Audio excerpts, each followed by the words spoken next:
Why, hello. We're gonna learn some stuff today. Hello, my name is Ren. I am a trained animator and a comic artist, and I've been doing webcomics and digital art for about 7 years now. I'm also trans, which means I think about gender way too much. So I figured, why not teach the people? And when I started this, I was like, well, I know how to draw the thing, so obviously it can't be that hard to explain it to someone else who has no basis in it whatsoever, right? Yeah, so this is going to be a 3-part series. We're starting with cis people today because I didn't want to have to keep saying unmodified AFAB and AMAB bodies. So we're calling it cis people for now, and the next time I'll tell you that you can use the same shape rules on unmodified trans bodies, and then there you go. Also, we will be using this knowledge as a basis to build upon when we get to more gender complex bodies, so do not skip this one. Even if you're only here to learn how to draw trans people, alright? You need to know this before you can do that properly. Alright? Alright? Good. Content warning for any of my lovely dysphoric friends watching. We will be discussing gendered anatomy and seeing visual representations thereof, as you might have been able to guess from the title. So, you know, I'll try and include some timestamps in the description for more specific things, but this is kind of, the whole video is gonna be about comparing cis female and cis male anatomy, so you have been content warned. Disclaimers. Different category, disclaimers. I'm sorry this is taking so long. Disclaimers. There is plenty more detail one could get into with any part of what we'll be discussing today, but this is more meant as a basis than a be-all, end-all of how to draw gender, so, you know. I will sometimes leave out the cis prefix because we've established that we're talking about cis people today, and I'm just so very tired. Don't worry, I'll probably do the same in the next videos where I'll be leaving out the trans prefix a lot. So, you know, it'll be balanced. Yeah. Oh, it's seeing Eric. It's registering Eric's cute little face. We love that for Eric. Incredible. Anyway, I rolled dice to determine the looks of the example characters because I couldn't be bothered. So if anyone feels over or underrepresented, please take it up with the dice, not me. Let's get started, shall we? Use reference, always. No, it's not cheating. It's how you learn anything. If you don't know what something looks like, how are you going to draw it? Exactly. Use reference. Overall, cis women have rounder, softer shapes, and cis men have blockier, angular ones. Cis men are also on average taller than cis women. There is still plenty of overlap between that, and you can get very tall women and very short men, but on average, men will be taller than women.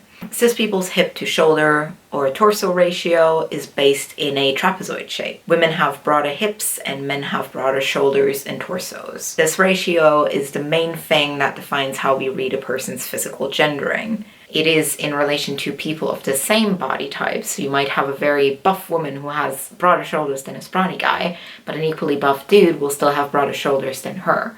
Cis women's bodies have curvier lines, more big shapes, and less like detail. Estrogen favors fat, so it smooths out the shapes quite a lot. Cis men, on the other hand, have straighter lines and less big shapes, but more texture to them. Testosterone favors muscle and a lower body fat percentage, so the underlying musculature is often more visible. And T-puberty also brings things like facial and body hair, Adam's apples, and a higher chance of acne scars with it. More texture, you get it. When it comes to women, you almost always have a torso indent of some kind, whether from the underbust, the waist, or both. In men, you only really get an indent when going for androgyny or on people with moobs, but even then it won't be as pronounced as it would be on a woman. Presence or lack of this indent is also how characters who don't follow the original hip to shoulder ratio still read as male or female. Talking of pronounced shapes and lack thereof, even in stylization, cis women's chests are more rounded than those of cis men. Even a puffy chest will still be flatter than one with titties on it.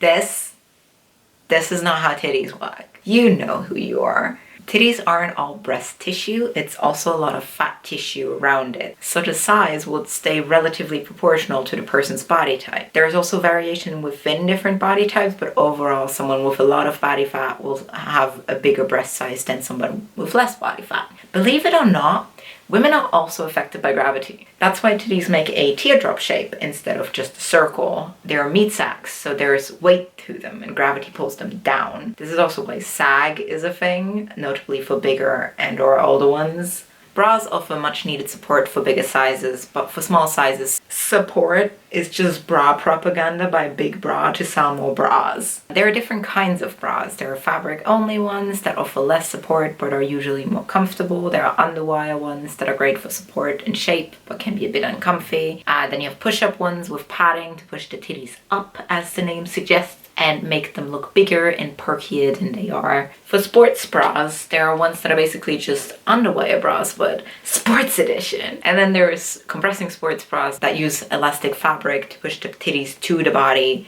and keep everything in place while moving. Talking of sports, when drawing torso musculature, there are a few main muscle groups you need to remember because they tend to be the most visible, as I have marked them here. Some fun facts and useful tips. Pecs go up towards the armpit. Abs are actually just one big muscle that's segmented by a bunch of tendons, and some people just don't have the tendons, so they don't get a six-pack ever. That's why different people have different numbers of abs, because they have different numbers of tendons, and that's just built into their body. Like, if you are built to have a six-pack, you're never going to have an eight-pack. When drawing abs, don't draw the outlines all the way around. Think of them as soft 3D shapes that are kind of melting into the surrounding material.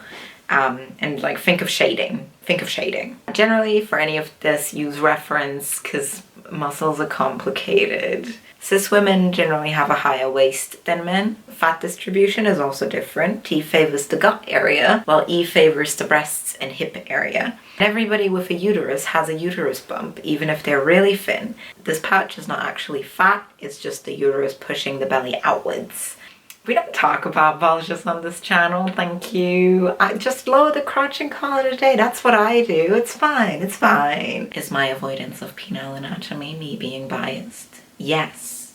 Strong yes on that one. While women's underwear is just kind of one panty shape, men's underwear has a dick pouch at the front for extra space. And sometimes it has a hole in the front because men are disgusting and don't feel like pulling their pants down to pee like a normal person, I guess. Cis women's legs are curvier and thicker because there are, once again, fat posters from estrogen, notably in the hip, butt, and thigh area. Men's legs are thinner and straighter as they don't have these fat posters. Thigh gaps are a lie unless you are insanely thin or just like standing in a really wide stance, I guess. The only time men's legs are really shapely is when they're very muscular. Once again, look up reference for that. Muscle shapes are weird. Cis men have more muscle tissue than cis women, so their arms are generally thicker and or more defined. Even relatively thin guys will still have proportionally more muscular arms than equally thin gals. A traditional way to stylize hands in a gendered way is to draw masculine hands blockier and with squared off fingers, and feminine hands daintier and with rounded or pointed fingers. You'll see this in a lot of Disney characters, for example. Faces, cis women's faces are more squat and round, while cis men's faces are longer and squarer. A traditional shortcut to emphasize this is to give women bigger eyes that sit lower on the face and men narrow eyes that sit higher. Again, this includes Disney, but also a lot of anime styles, for example. Beyond this, cis men generally have higher hairlines, thicker eyebrows, and more pronounced brow, bigger nose, and a stronger jawline than their cis women counterparts.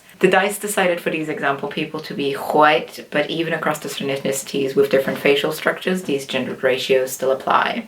I'll also link some great tutorials down below on how to draw different ethnicities by people of said ethnicities, because they helped me a lot when I was first learning that, so good luck! Makeup reads as feminine and can help emphasize femaleness, but doesn't necessarily read as female on its own, just like a lack of it doesn't read as male. Now, let's talk hair. Cis men can be very hairy, like very hairy. Cis women also have body hair, but it's generally much less. A little bit of leg hair, arm hair, armpit hair, even some facial hair. There's quite a range of how much hair different people have to begin with, and visibility also plays a role. Darker hair tends to be more visible, while lighter hair can be basically transparent. Men have a lot of different styles for their facial hair, so I recommend looking up reference, most of all if you're not used to a certain hair texture, growth pattern, or beard style. Society sexualizes women's bodies, so mainstream women's fashion is generally tighter, lower cut, and overall covers less than men's fashion. It also can be quite uncomfortable because I swear it's not even made for the cis bodies that it is supposed to be made for.